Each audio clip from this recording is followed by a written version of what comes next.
Olá, meus amigos das Ciências Criminais. Eu sou o professor José Neto e sejam bem-vindos. Vamos dar início agora a mais uma aula do nosso curso Recursos de um Processo Penal. Se você está inscrito para receber o certificado do nosso curso através do SIG Eventos, não deixe de registrar o seu nome na lista de presença que constará nos comentários do vídeo para depois contabilizarmos a sua participação. Nós vamos dar início agora à aula de número 13 do nosso curso.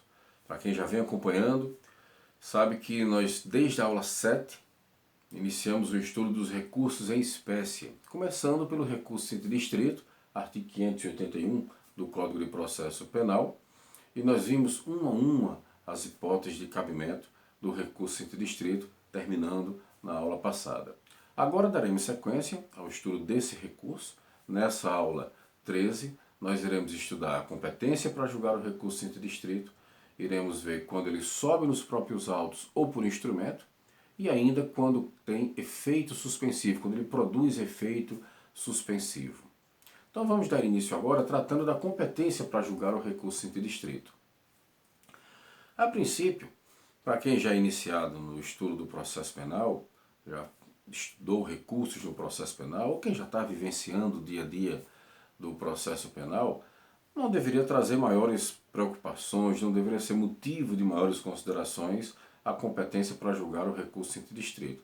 Afinal, o princípio do duplo grau de jurisdição assegura que, contra as decisões de um juiz de primeiro grau, você vai recorrer para um órgão superior, ou seja, um órgão de segundo grau, que é um órgão colegiado, e vai ter essa possibilidade de reexame por uma instância superior, um órgão de graduação superior. Então, a princípio, não haveria dúvida alguma quanto a isso. Entretanto, pensando sobretudo naqueles que estão se iniciando no estudo do processo penal, o artigo 582, que trata da competência para julgar o recurso interdistrito, merece algumas considerações. Vamos dar uma lida, olho na tela, vamos acompanhar a leitura do artigo 582. Os recursos serão sempre para o Tribunal de Apelação, salvo nos casos dos números 5, 10 e 14. Parágrafo único. O recurso, no caso do número 14, será para o presidente do Tribunal de Apelação. Vejam só, primeira observação que a gente precisa fazer quanto ao artigo 582 é em relação a essa expressão, hoje em desuso, que é Tribunal de Apelação. O Código de Processo Penal, muito antigo, refere-se ainda a Tribunal de Apelação, que é a expressão que era usada para designar o que hoje nós chamamos dos tribunais de segundo grau, no âmbito estadual, Tribunal de Justiça, no âmbito federal, Tribunal Regional Federal, no âmbito eleitoral, Tribunal Regional Eleitoral. Então são os tribunais de segundo grau. Se você está entrando contra uma decisão, em recurso interdistrito, contra uma decisão do juiz de primeiro grau, disposta ali em qualquer daquelas hipóteses do artigo 581, se o juiz que proferiu a decisão for estadual, é para o Tribunal de Justiça, sendo o juiz federal, Tribunal Regional Federal. E em se tratando de um processo crime eleitoral, vai para o Tribunal Regional Eleitoral. A princípio, não haveria dúvida quanto a isso. Mas observe que o artigo 582 traz exceções. Ele diz que o recurso será para o Tribunal de Apelação, Tribunal de Segundo Grau, salvo nos casos dos números 5, 10 e 14. Ora, o inciso 5 do artigo 581 é o que trata de fiança, da concessão, da negação, do juiz arbitrar, cassar, julgar inidônea a fiança. Trata ainda de quando o juiz nega um pedido de prisão preventiva ou quando a revoga, ainda quando concede liberdade provisória ou relaxa a prisão em flagrante. O inciso 10 trata de quando o juiz concede ou nega a ordem de habeas corpus. Nesses casos, o recurso é para o Tribunal de Segundo Grau ou não? Você pode afirmar, sem sombra de dúvida, que sim, o recurso continua sendo para o Tribunal de Segundo Grau. E por que essa exceção colocada aqui no artigo 582? Bom, dizem alguns autores que o problema é que já houve tempo, no nosso processo penal brasileiro, em que se admitia categorias diferentes de juízes de primeiro grau. de forma que havia realmente algumas situações em que você recorria da decisão do juiz de primeiro grau para outro juiz de primeiro grau. Situação que não mais existe hoje. Então, como isso não é mais possível, você pode afirmar categoricamente que os recursos, também nos casos dos incisos 5 e 10 do artigo 581, são para o Tribunal de Segundo Grau. Quem irá julgar, quem irá reexaminar essa decisão é o Tribunal de Segundo Grau. Mas observe que o parágrafo único diz que o recurso, no caso do inciso 14, será para o presidente do Tribunal de Apelação, do Tribunal de Segundo Grau. Aí, no caso do inciso 14, aí já merece uma observação diferente. Primeiro, de que retrata, de que hipótese trata o inciso 14 do artigo 581? Se aquele recurso, em sentido estrito, contra a decisão do juiz, que inclui ou exclui jurado da lista anual, da lista geral do júri. Se você está começando o estudo do processo penal agora, saiba que o júri é formado por pessoas que foram alistadas no ano anterior pelo juiz da vara do júri. O juiz prepara todo ano uma lista de pessoas para servir no ano seguinte. Publica essa lista em outubro, depois ele pode receber impugnações a esses nomes, incluir ou excluir pessoas dessa lista e publica uma definitiva em novembro. Então, contra essa inclusão ou exclusão de alguma pessoa como alistado para o serviço do júri no ano seguinte, você pode entrar com recurso em sentido estrito previsto no inciso 14 do artigo 581. Inclusive o prazo, falaremos sobre isso em outra aula, é um prazo diferenciado, um prazo maior, porque o recurso não está atingindo nenhuma das partes diretamente do processo, e sim alguém que está fora do processo. E aí o legislador dá um prazo, a lei dá um prazo maior para quem queira recorrer. O fato é que uma parte da doutrina entende que esse recurso não existe mais no nosso ordenamento jurídico. Não teria sido contemplado na reforma de 2008 do Código de Processo Penal. Então uma parte da doutrina sustenta que esse recurso não existe mais. Outra parte da doutrina entende que esse recurso se mantém e que ele significa uma exceção ao princípio da colegialidade, já que esse parágrafo único diz que o recurso é para o presidente do Tribunal de Apelação. E aqui não estamos tratando de mero endereçamento, e sim de competência para julgar. Então, para aqueles que entendem que o recurso foi revogado, não há dificuldade alguma. Está revogado, não existe mais essa hipótese. Aqueles que entendem que foi tacitamente revogado pela reforma de 2008. Já para os que entendem que o recurso permanece válido, ele significa uma exceção ao princípio da colegialidade, pois não é julgado por um órgão colegiado, e sim monocraticamente pelo presidente do tribunal. Bom, você diz, e qual é a posição que eu adoto? Em termos de jurisprudência é difícil falarmos, porque é um recurso tão raro que não dá para dizer que temos uma jurisprudência consolidada a respeito. Em termos de doutrina, há essas duas correntes.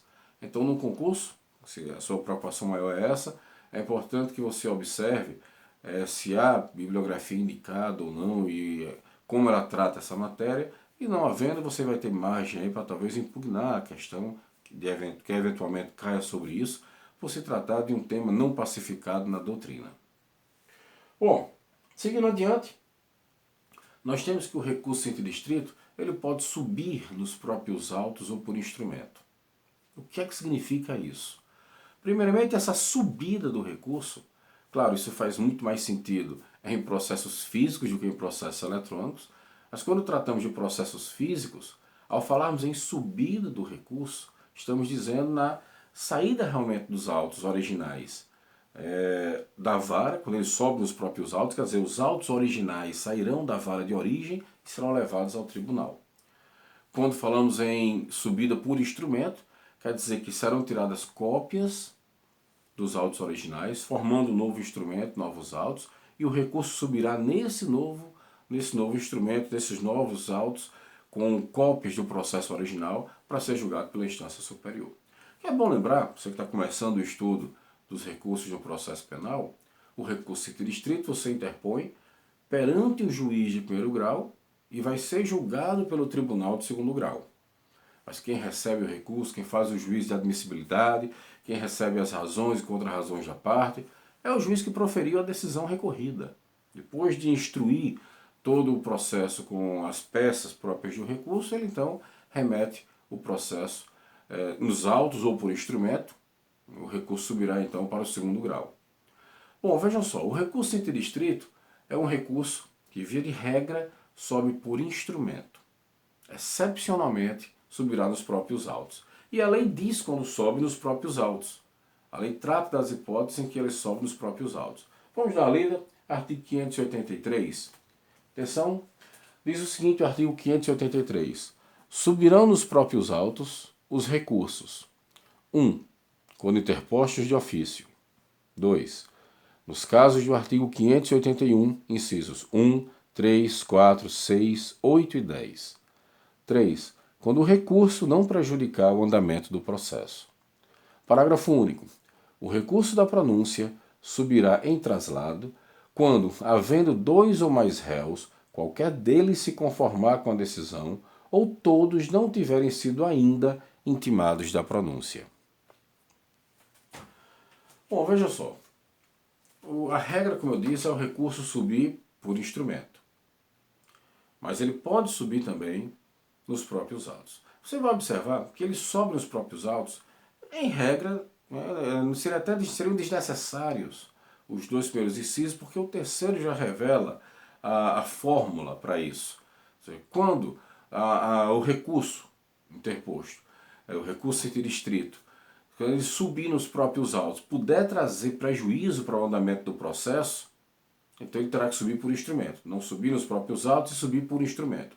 Entretanto, se a subida nos próprios autos não traz nenhum prejuízo ao andamento do processo, porque não há mais nenhum ato a praticar, ou porque o processo está paralisado, ele pode subir, portanto, dos próprios autos, já que nenhum prejuízo trará. Essa é a regra que você deve aplicar, é esse o raciocínio que você deve aplicar para saber se o recurso sobe nos próprios autos ou por instrumento. Mas a lei diz hipóteses taxativas, mas subirá nos próprios autos, primeiro quando for de ofício, e aí no caso do recurso interdistrito, essa remessa necessária se dá, nós já vimos isso, quando o juiz concede a ordem de habeas corpus em primeiro grau, o juiz concedendo a ordem de habeas corpus, ele remete sua decisão para o tribunal de segundo grau para rever sua decisão.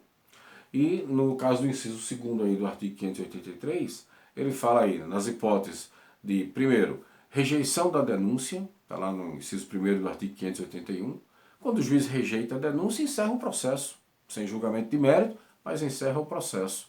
O processo só seguirá se essa decisão for reformada em segundo grau e o processo descer novamente com a decisão reformada, recebida a inicial para poder prosseguir. Mas enquanto isso, em tese o processo está encerrado. O juiz, ele, ao não receber a inicial, encerra ali o processo. Não tem mais nada a praticar em primeiro grau. Então o recurso pode sair da vara de origem e ir nos próprios autos para o tribunal. Não há problema algum em o processo sair da vara de origem e ir para o tribunal. Então subirá nos próprios autos o recurso nesse caso. No número 3, no inciso 3 do artigo 581, quando o juiz julgar procedente as exceções, que são meios de defesa que visam também paralisar o processo, por fim ao processo por alguma falha processual, o réu opõe as suas exceções, e vejam, se o juiz julga procedente as exceções, acolheu aí a exceção oposta pela defesa, o processo vai parar. Parando o processo, não há mais nada a se praticar ali em primeiro grau, pode subir o recurso nos próprios autos. O 4 diz respeito à pronúncia, eu falo já sobre isso. O 6 está revogado, falamos sobre isso no estudo das hipóteses de cabimento. O inciso 6 tratava de recurso interdistrito contra a decisão de absolvição sumária. Com a reforma de 2008, mudou-se isso e o recurso contra a absolvição sumária não é mais o recurso interdistrito, daí porque está revogado o inciso 6.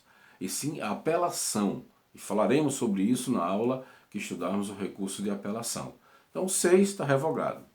O 8 é recurso contra a decisão que decreta a extinção da punibilidade, que reconhece uma causa de extinção da punibilidade. Veja, sempre que o juiz reconhecer, em qualquer fase do processo, que está extinta a punibilidade, ele encerra o processo. Por quê? Se o objetivo do processo é o acolhimento ou não da pretensão punitiva, perdendo o Estado a possibilidade de punir, não tem mais sentido a continuidade do processo.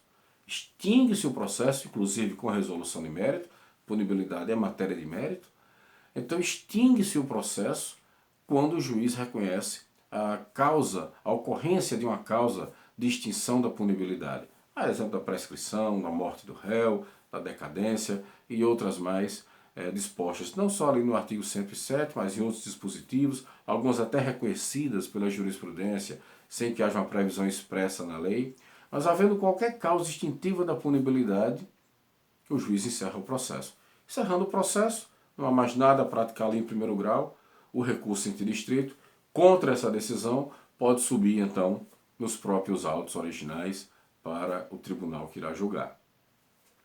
Por fim, o inciso 10, que trata da possibilidade ali de se recorrer contra a decisão do juiz de primeiro grau que concede ou que nega habeas corpus. Veja que no artigo 583, o inciso 1º, trata da decisão do juiz que concede habeas corpus e ele recorre de ofício dessa decisão. Ou seja, ele remete de ofício para reexame a sua decisão. Mas não é o caso agora do inciso 10. O inciso 10 do 581 fala do recurso voluntário.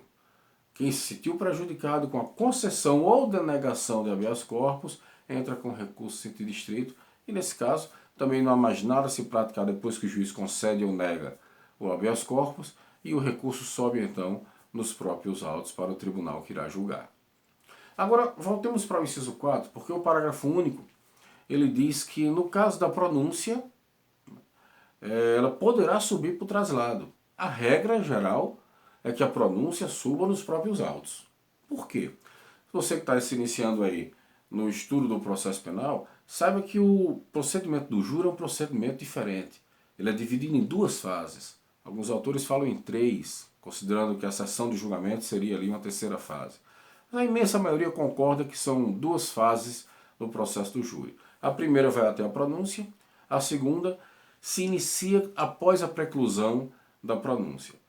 Então vejam que pronunciando o réu, e o que é a pronúncia? É a decisão que encerra a primeira fase do júri e remete o réu para julgamento na segunda fase, que é a fase de preparação para esse julgamento. Então a pronúncia é a decisão do juiz, que vai reconhecer que o processo é da competência do júri, vai delimitar o que o réu vai ser julgado e encaminha para a segunda fase, que é a segunda fase de julgamento.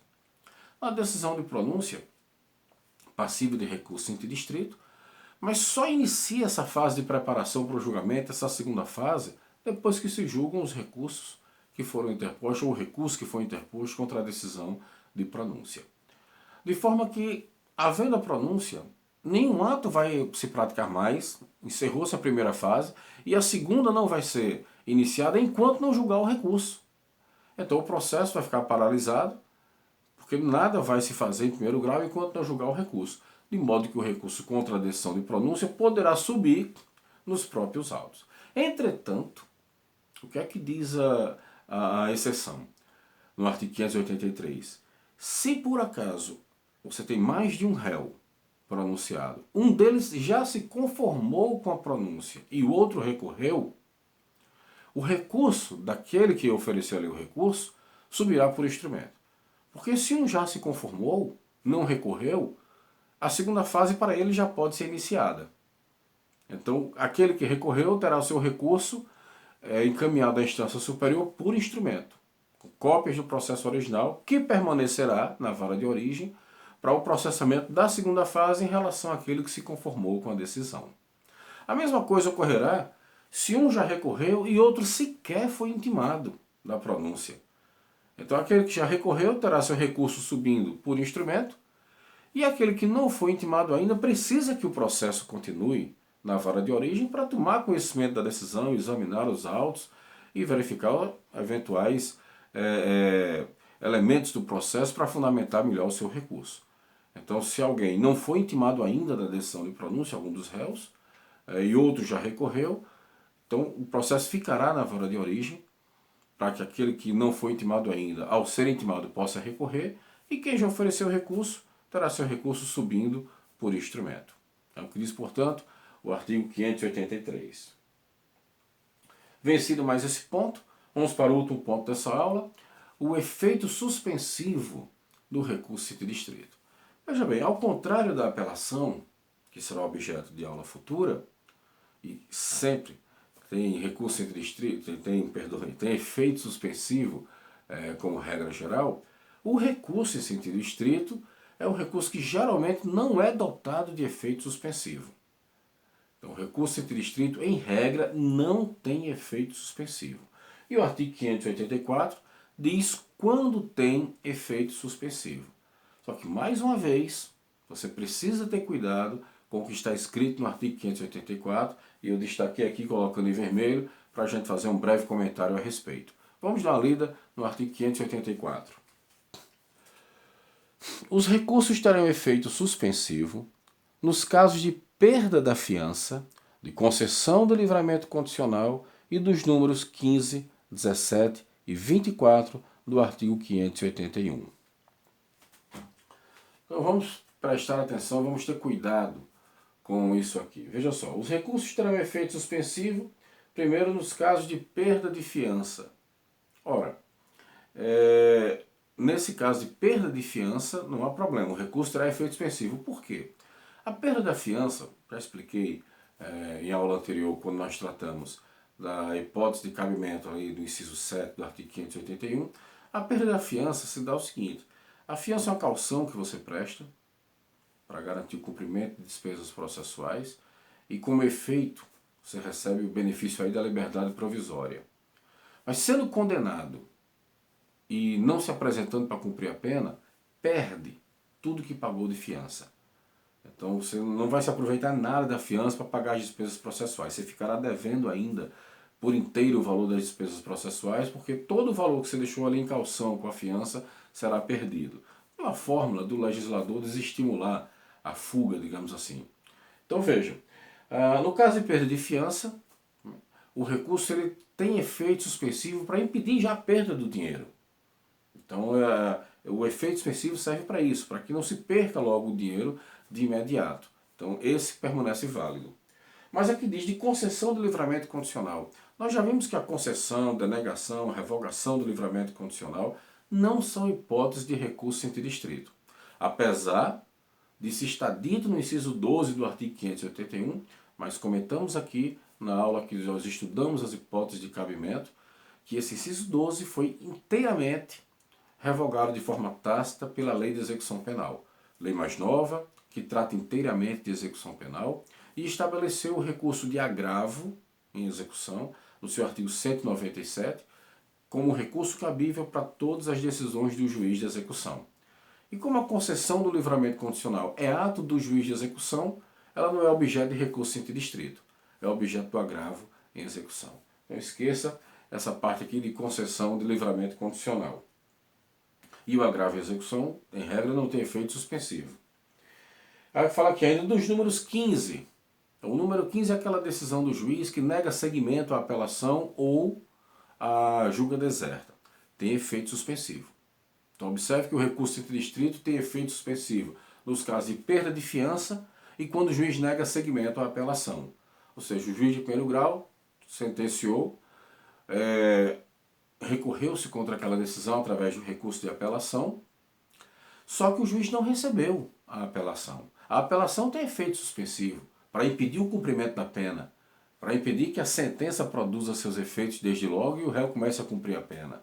Então imagine que o réu foi condenado, apelou, mas o juiz não recebeu a apelação. Significa dizer que a sentença vai produzir seus efeitos e o réu vai começar a cumprir a pena.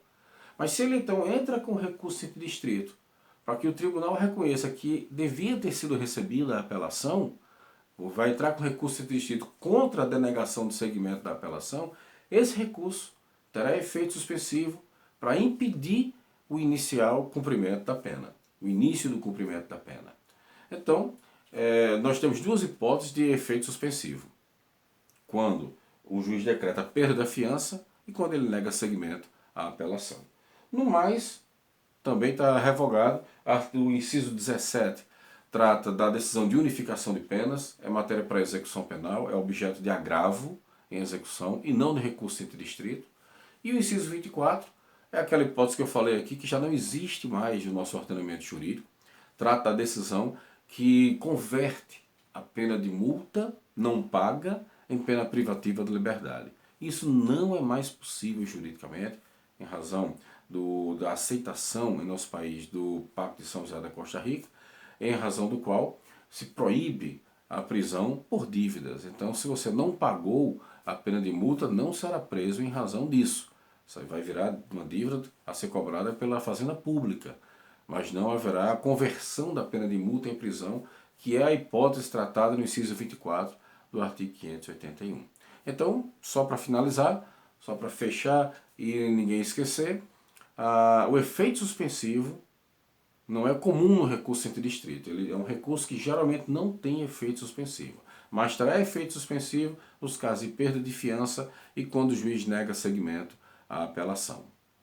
Na próxima aula, nós vamos começar a ver o processamento do recurso interdistrito.